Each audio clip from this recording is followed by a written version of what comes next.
Srisailam ghat road లో భారీగా traffic స్తంభించింది. Srisailam నుంచి దోర్నాల వైపు వెళ్లే నల్లమల ఘాట్ రోడ్ లో మధ్యాహ్నం నుంచి వాహనాల రాకపోకలు నిలిచిపోయాయి. తుమ్మల బైల్కు 5 కిలోమీటర్ల దూరంలో ఉన్న మలుపు వద్ద ఇసుక లోడుతో వెళ్తున్న లారీ రహదారిపైనే నిలిచిపోయింది. దీంతో ఇరువైపులా వచ్చిపోయే వాహనాలన్నీ ఒక్కసారిగా ఘాట్ రోడ్ లో ఆగిపోయాయి. ట్రాఫిక్ జామ్ కావడంతో వాహనదారులు, ప్రయాణికులు తీవ్ర ఇబ్బందులు పడ్డారు. ప్రయాణికులే ట్రాఫిక్ సమస్యను చక్కదిద్దడంతో వాహనాలు ముందుకు కదిలాయి.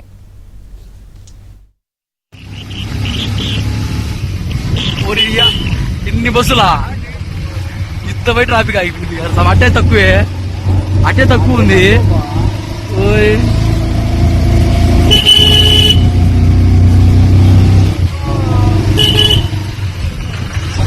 వీళ్ళు ఆడికి వెళ్ళిపోతున్నారు. వీళ్ళేందో తిరగబడడానికి. ఇదే అంశంపై మరింత సమాచారం మా ప్రతినిధి వెంకట్రావు అందిస్తారు. వెంకట్రావు, ట్రాఫిక్ అంతా క్లియర్ అయినట్టేనా?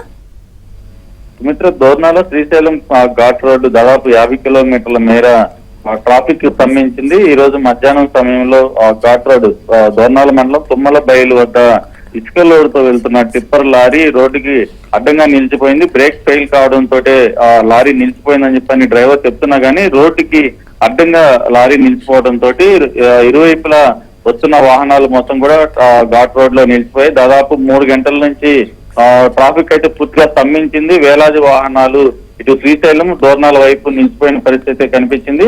ప్రధానంగా చూస్తే ఘాట్ రోడ్ కావడంతో ప్రమాదం జరిగిన తర్వాత స్థానికంగా అక్కడికి వెళ్ళిన వాళ్ళు ఎవరికి కూడా సెల్ ఫోన్ సిగ్నల్ లేకపోవడంతో ఏదైతే మధ్యాహ్నం నుంచి కూడా ట్రాఫిక్ పూర్తిగా స్తంభించిందని చెప్పవచ్చు. అయితే ఘటనకు సంబంధించిన సమాచారం అందుకున్న పోలీసులతో పాటు స్థానికంగా వాహనాల్లో ప్రయాణిస్తున్న ప్రయాణికులంతా కూడా వాహనాల్లో నుంచి దిగి ఏదైతే ఇరువైపులా ట్రాఫిక్ అయితే పునరుద్ధరిస్తున్న పరిస్థితి అయితే ఉంది. Sumitra, right, thank you Venkatrao.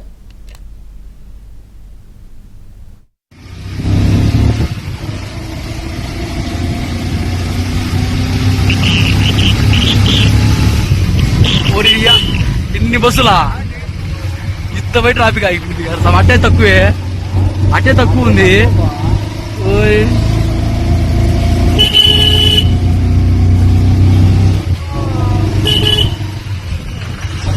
వీళ్ళు ఆడికి వెళ్ళిపోతున్నారు. వీళ్ళేందో